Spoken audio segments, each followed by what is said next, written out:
The Bible describes what will happen to the United States in the last days, and it is terrifying, not one prophecy. 5.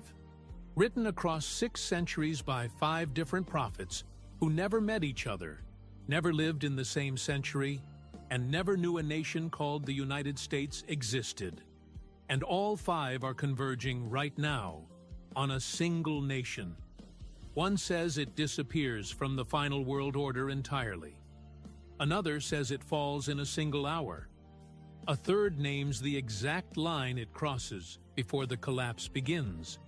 A fourth describes the internal decay that makes the collapse inevitable.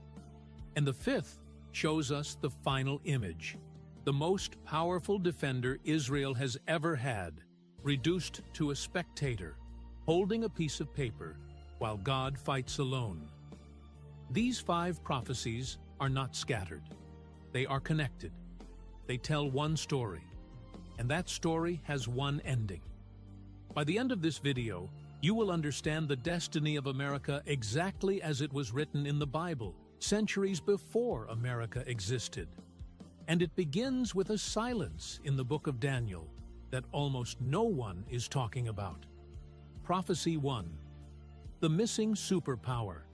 For nearly 250 years, the United States has been the most consequential nation on the modern world stage.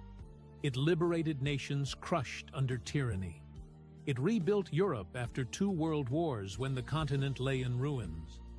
It stood for half a century as the primary wall between the free world and the expansion of totalitarian power.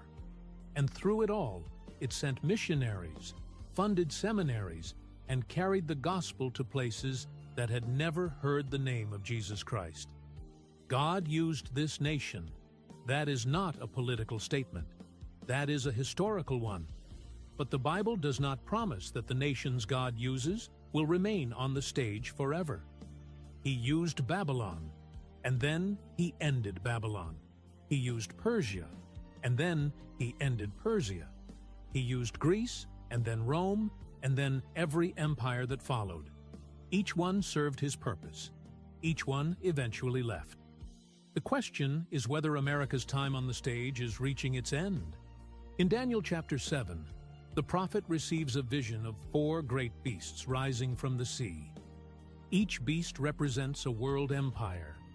The first is a lion with eagle's wings. Babylon, the dominant power of Daniel's own day.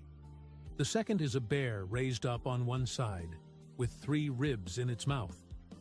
Persia, which conquered Babylon and rose to dominate the ancient world. The third is a leopard with 4 wings and 4 heads. Greece, the empire of Alexander the Great, which moved with terrifying speed and then divided into 4 parts after Alexander's death. And the fourth beast, unlike anything Daniel had seen before, is described as dreadful, terrible, and exceedingly strong. It crushes everything in its path. That is Rome. This is not interpretation. This is history. Every beast in Daniel's vision has a verified, documented historical fulfillment. Daniel wrote this vision in the 6th century before Christ. The empires he described rose and fell exactly as the vision indicated. But Daniel's vision does not end with the 4 beasts. The 4th beast, Rome, produces 10 horns. Daniel 7:23 and 24 explain that these 10 horns are 10 kings who will arise from the territory of the 4th kingdom.